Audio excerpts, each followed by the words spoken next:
এটাই হচ্ছে লামাগাঁও, আর পুরো স্কোয়াশ ভর্তি। আর এটা হচ্ছে স্কোয়াশের বাগান। এটা হচ্ছে লামাগাঁওয়ের ইয়াসক হোমস্টে। জায়গাটা খুব ভালো, পুরো একটা ফার্ম টাইপের। এটা হচ্ছে শামসু শেরপা ভিউ পয়েন্ট। আর মজার ব্যাপার হচ্ছে আমরাই এটা ইনাগুরেট করব।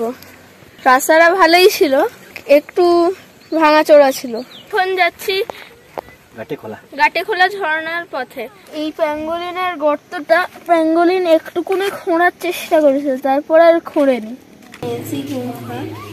বাইরে থেকে দেখে কিছু মনে হচ্ছিল না, কিন্তু ভিতরে এসে জানতে পারলাম যে এটা প্রায় 400 বছরের পুরনো।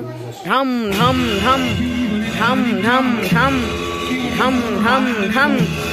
আমাদের হোমস্টের পিছন দিক থেকে কাঞ্চনজঙ্ঘার বেশ ভালোই ভিউ পাওয়া যায়, কিন্তু আমার তার চেয়ে বেশি ইন্টারেস্টিং লেগেছে রাতে দার্জিলিং এর আলো দেখেছিলাম, কিন্তু আজ সকালবেলা আলোয় সেই পুরো দার্জিলিং শহরটাকে দেখলাম। তো আমাদের হোমস্টে এখানে একটা গরু আছে, এই যে, আর এই কটেজটা, এটা দেখতে নিয়েছি।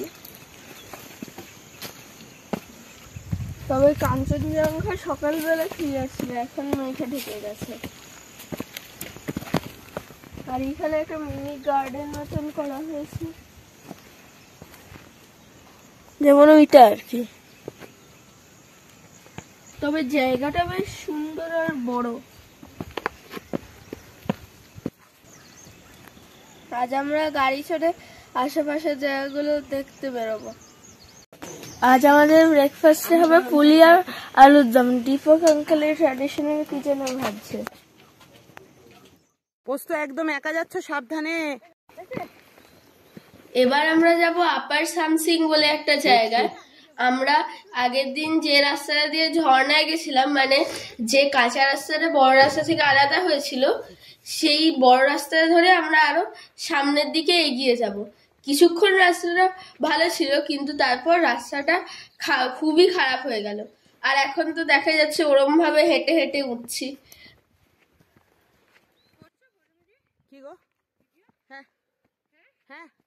আপার সামসিং এ আমরা একটা ওয়াচ টাওয়ারকে ইনাগুরেট করব, তাই জন্য আমরা যাচ্ছি।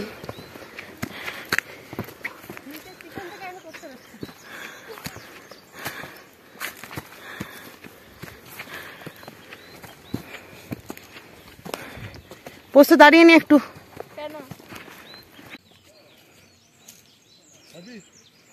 কেন? খুব শীত এখানটা।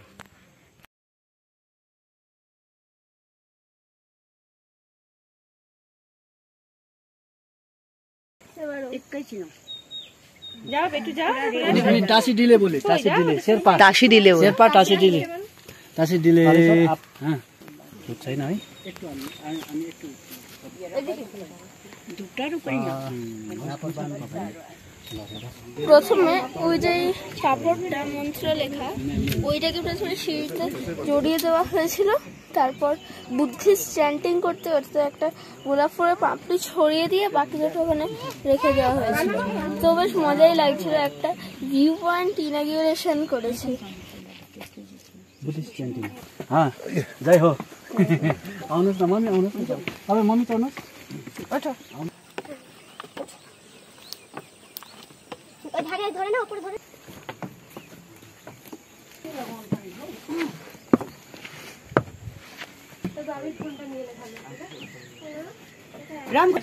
যদি আজকের দিনটা পুরো ক্লিয়ার থাকতো, মানে একটু মেঘ না থাকতো, তাহলে ভিউ পয়েন্টটা থেকে অনেক দূর অব্দি খুব সুন্দর ভিউ পাওয়া যেত। এখান থেকে পুরো কাঞ্চনজঙ্ঘা রেঞ্জটা, তারপর সান্দাকফু অব্দি সিঙ্গালীলা রিজ পুরোটা দেখা যায়।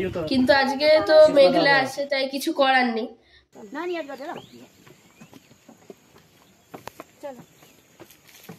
আমরা আবার জঙ্গলের মধ্যে দিয়ে পাহাড়ের উপর দিয়ে বড় রাস্তায় চলে এলাম।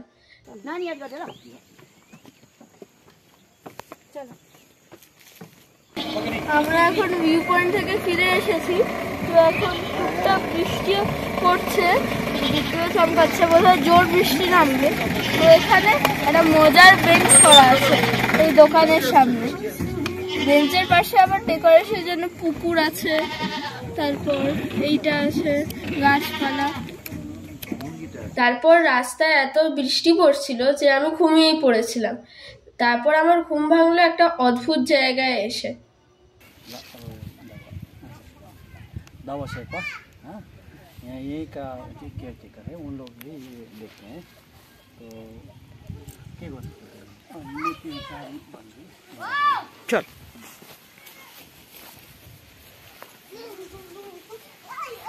पहले अंकल का स्विच है।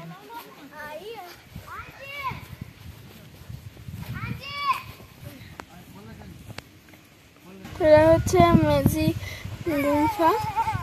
তো এখানে বাইরে স্তূপ করা আছে আর এখানকার একটা হিস্ট্রিও আছে, সেটা আঙ্কেল পরে বলবে।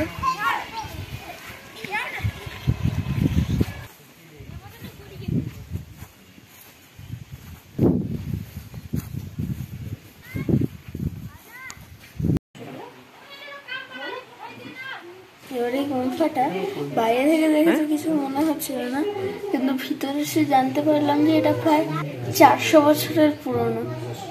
এর আর্কিটেকচারটাও পুরনো। আগে এটা রাজার দরবার ছিল। 1780-তে গুম্ফা হয়েছে, মানে তারও আগে ছিল এটা। আর ওইটা হচ্ছে জেল যাওয়ার রাস্তা, আটকে দেওয়া হয়েছে। নেজি মনাস্ট্রির ভিতরটায় পুরো দেওয়াল জুড়ে ফ্রেস্কো করা, কিন্তু সেই ফ্রেস্কোগুলো এতটাই পুরনো যে মাঝে মাঝে রঙও উঠে আসছে। এই ফ্রেস্কোগুলোর মেনটেনেন্স করা হচ্ছে না, তাই জন্য খুলে খুলে পড়ছে। তারপর আমরা একটা সিঁড়ি দিয়ে দোতলা বা তিনতলায় গেলাম। একবারে বলতে বলতে যাবে।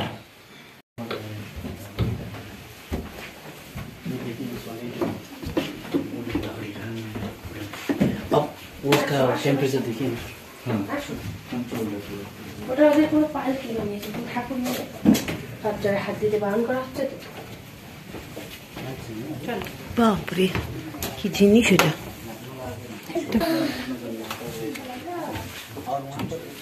निकलने का जगह भी था आगे, यहाँ राजा का ही थोड़ा सा था।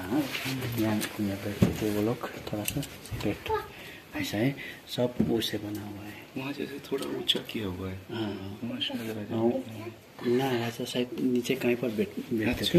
यहाँ पर जो है एक गोडाउन जैसा, माने गोडाउन नहीं, आदमी रहने के लिए वो डेलिकेट होगा, उसको देखिएगा।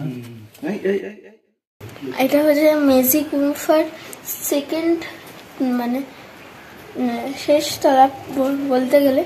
এর উপরেও একটা তলা আছে, কিন্তু সেটা আর উঠছি না। এবার এইটা হচ্ছে শোয়ার জায়গা। তো এইখানটা সাবধানে চলতে হবে, কারণ এই যে কাঠের বিম যেগুলো, এই বিমগুলো মাথায় ঠক্কর খেতে পারে। আর নিচেও উঁচু নিচু আছে।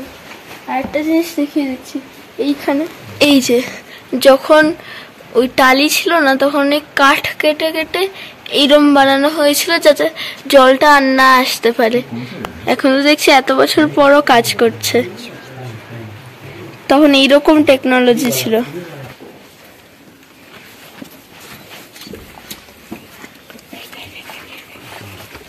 এটা হচ্ছে তার নিচের তলাটা।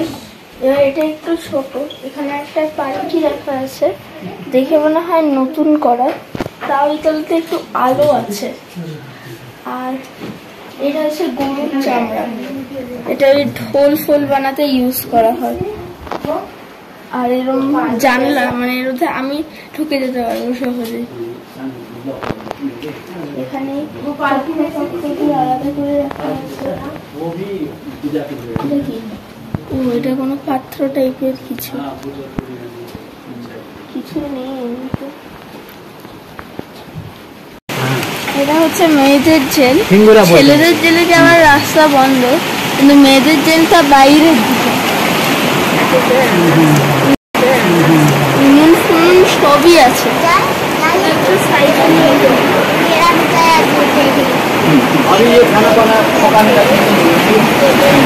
বুদ্ধ মন্দিরে বুদ্ধের একটা শুকনো খাবার দেওয়া হয়, যেমন চিপস, স্প্রাইট, মাজা, মুড়ি, চা, আরো নানা রকম। এটাই আমার মজার লেগেছে।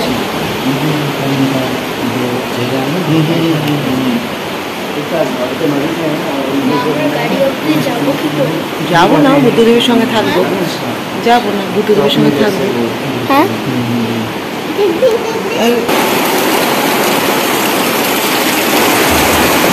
আমরা এখন দাঁড়িয়ে আছি এটার বারান্দায়।